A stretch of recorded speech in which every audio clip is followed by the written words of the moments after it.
Beitrag, den ihr hier liefert, ist gleich wichtig. Damit diese Beiträge alle gleichgewichtet sein können, schreibe ich jeden Beitrag mit. So führt Robert Pagepa in die erste Runde beim Bürgerrat ein. 17 Bürger und Bürgerinnen sind gekommen, um 2 Tage lang ein Thema zu bearbeiten. Der Bürgerrat Zukunft der Landwirtschaft war der 11. landesweite Bürgerrat, der bisher stattgefunden hat, und der zweite, der aus der Bevölkerung initiiert wurde, also mittels 1000 Unterschriften. Also es sind weit über 1000 Unterschriften gesammelt worden, damit dieser Prozess auch zustande kommt und eben die Zukunft der Landwirtschaft zum Thema wird. Das Anliegen der Initiative war, das Thema in eine breitere Diskussion zu bringen und auch die Bevölkerungsperspektive mit einfließen zu lassen, neben der Fachexpertise, die natürlich besteht. Aufgrund von der Zufallsauswahl war einfach nicht gewährleistet, dass Menschen, die in der Landwirtschaft wirklich tätig sind, beim Bürgerrat selber mit dabei sind. Außerdem ist uns bewusst, 1,5 Tage sich Zeit zu nehmen, ist gerade für Landwirtinnen und Landwirte sehr schwierig. Und deswegen entstand die Idee, 3 Workshops vorab zu veranstalten, Kurzformate, jeweils 2,5 Stunden, auch in 3 Regionen und auch per Zufallsauswahl eingeladen.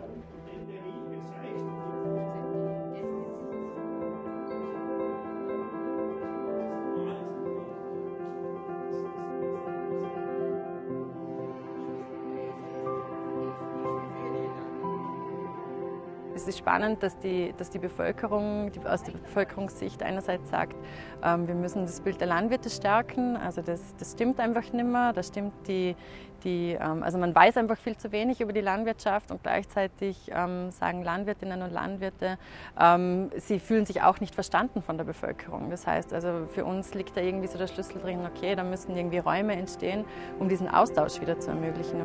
Genau so einen Austausch ermöglicht der Bürgerrat. Die ausgelosten Teilnehmerinnen werden per Brief informiert. Also im ersten Moment war ich natürlich ganz gespannt, was für Post ich da jetzt offiziell von der Vorarlberger Landesregierung bekomme. Ja, also zuerst war ich sehr überrascht und habe mir gedacht, was ist das? Weil ich das nicht kenne, noch nie was von dem gehört habe.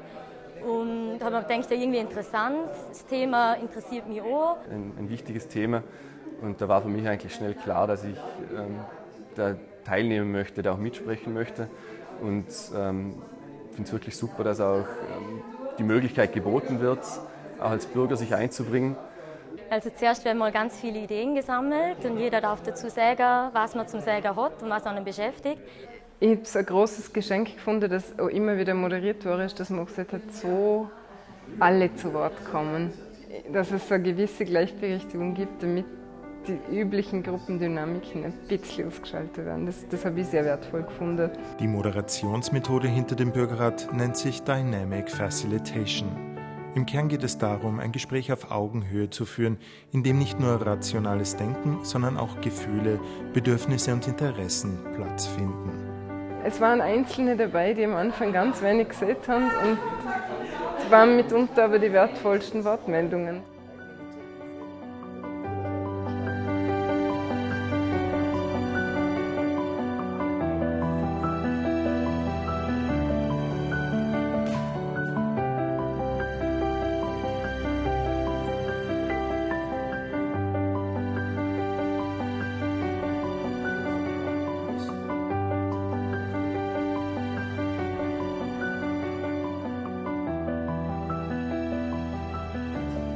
Ich habe das Gefühl,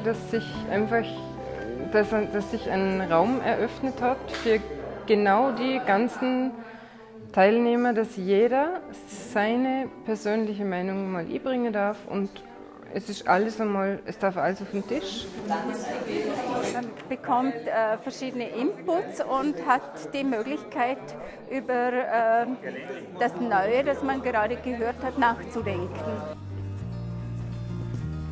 Und heute, dann am zweiten Halbtag, war es dann sehr spannend für mich, wie wir aus den doch insgesamt über 60 Punkten das Ganze zu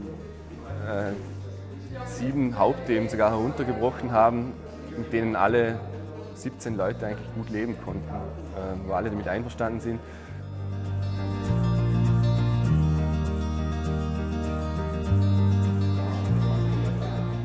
Ich darf das Ganze beobachten für die Initiativgruppe.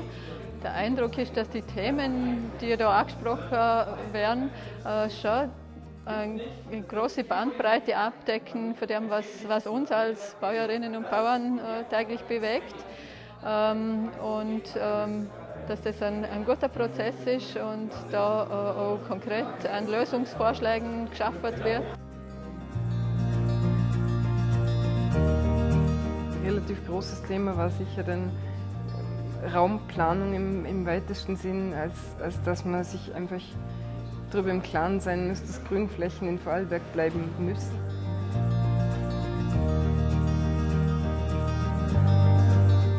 Das ganz große Thema war eigentlich das Image von Bauern, also dass das eigentlich ein Beruf ist, der sicher eine größere Plattform braucht, anders repräsentiert werden muss.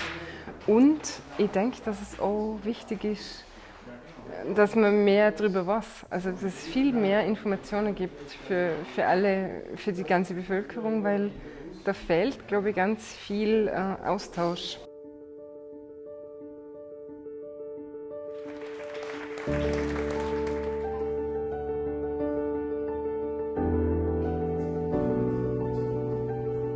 Wenige Tage später präsentiert der Bürgerrat seine Ergebnisse der Öffentlichkeit im Zuge eines Bürgercafés.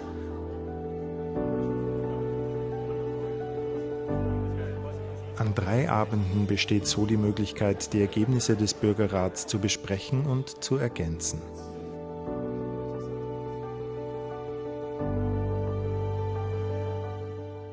Nach dem Bürgercafé wird nun verdichtet und zusammengeführt. Nun liegt es an der Resonanzgruppe auszuloten, wie sich die Vorschläge umsetzen lassen. Also ich denke, es wurden sehr viele Themen angesprochen, die natürlich in der tagtäglichen auch politischen Diskussion präsent sind. Ich denke nur an Grund und Boden, ich denke an Lebensmittelkennzeichnung, auch an das Thema Klima. Aber umso wichtiger ist es, glaube ich, dass es gerade über diesen Bürgerdialog auch über das Politische hinaus eine Breite findet. Also was wir deutlich beobachten können, ist so, dass die Berührungsängste deutlich abnehmen von Seiten der politischen Entscheidungsträger auch, dass das als konstruktive Auseinandersetzung auch gesehen wird zu den Themen, die natürlich für die Politik Alltag bedeuten. Wir jetzt auch ein gutes Gelegenheitsfenster haben mit diesem Bürgerrat, dass ins neue Regierungsprogramm einige Punkte aufgenommen werden und auch in der weiteren Bearbeitung dann einiges aufgegriffen werden kann, was die Politik natürlich gerne tut, weil viele Argumente aus dem Bürgerrat für sie natürlich auch Rückenwind bedeuten.